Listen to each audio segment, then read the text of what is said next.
The Wharfedale SUPER LINTON is a heritage-inspired three-way stand-mount loudspeaker with classic British sound and design. Wharfedale's recent reincarnation of the Linton Heritage speaker has been extremely popular here at Crutchfield and very well reviewed by our customers.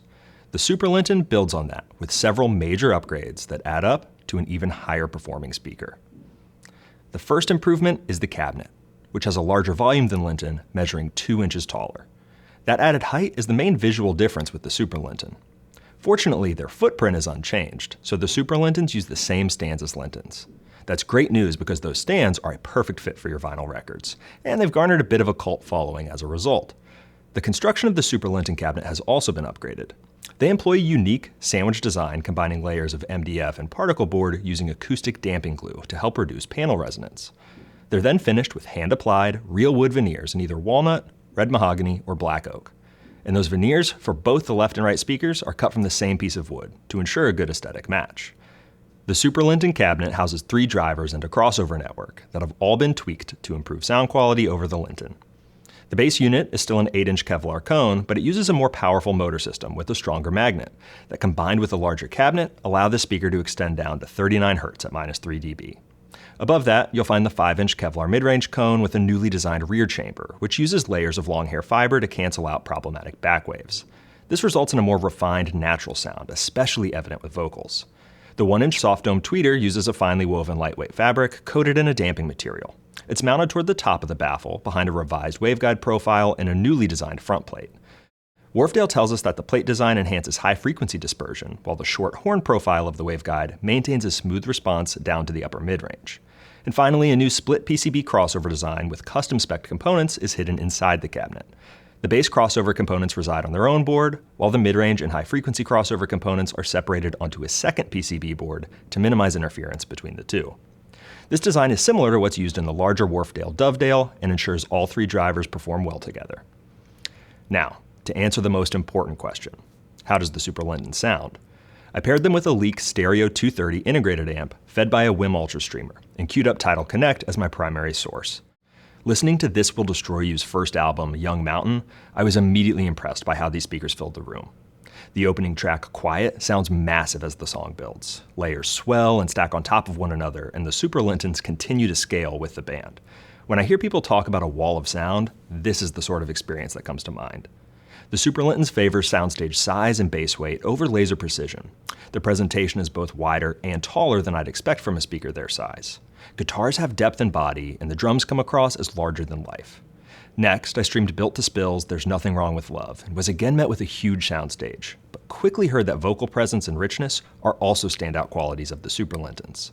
With songs like Big Dipper and Twin Falls, the speakers strike a near-perfect balance of presenting Doug March's singing with separation, clarity, and body without ever crossing the line into forward territory. High frequencies are smooth, but a bit laid back. All the information is there, it's just not overly articulate or emphasized, which is in line with how I'd categorize the classic British sound. These speakers have the sort of rich, warm signature that a lot of people prefer, and they do it extremely well. As long as you're not seeking all-out neutrality or laser-etched detail, they're going to be very easy speakers to get along with. Now, to add some context and dive a little deeper, I listened to the SUPER LINTONs side by side with a few competitors.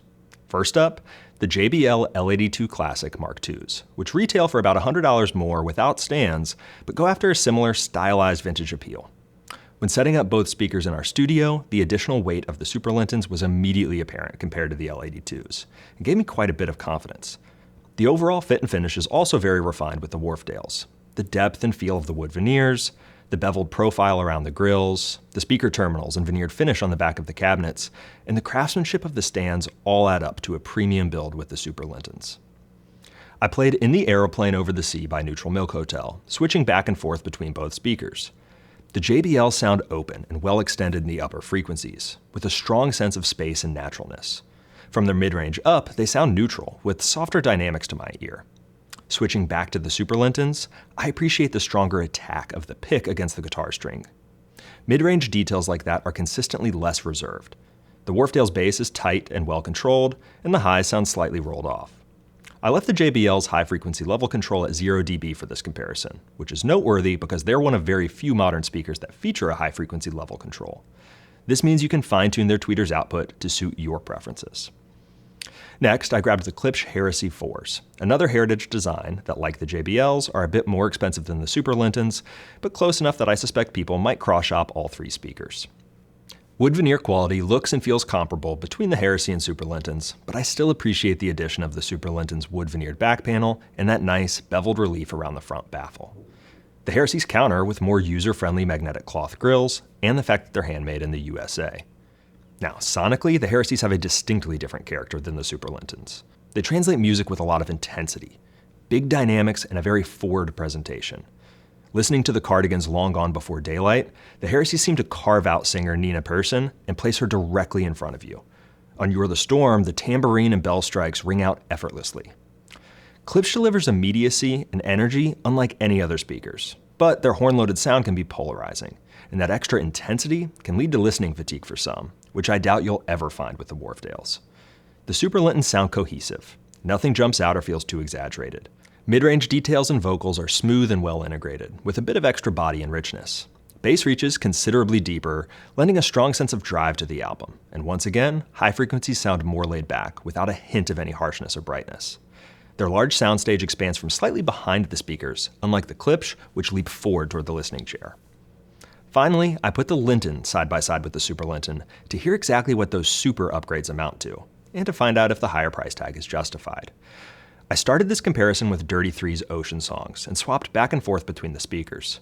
They clearly share the same DNA, but the Super Lintons sound more refined, top to bottom. The strings on Serena sound clearer with better separation, and cymbals sound more spacious and precise.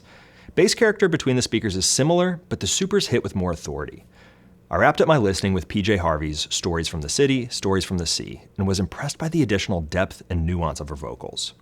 She's joined by Tom York on 2 tracks, and in both of those cases, all the layers are better separated. Both singers sound present, clear, and smooth, a balancing act that's difficult for a lot of speakers to pull off. If you have room in your budget, these are worth the upgrade. Now, while no speaker is perfect for everyone, it's hard to imagine anyone not liking the Wharfedale Super Linton. They have just the right amount of bass kick and mid-range presence to keep things fun, while being relaxed enough to encourage listening to music for hours on end. If you want to know more about these speakers or any of the other gear we carry, get in touch with us here at Crutchfield.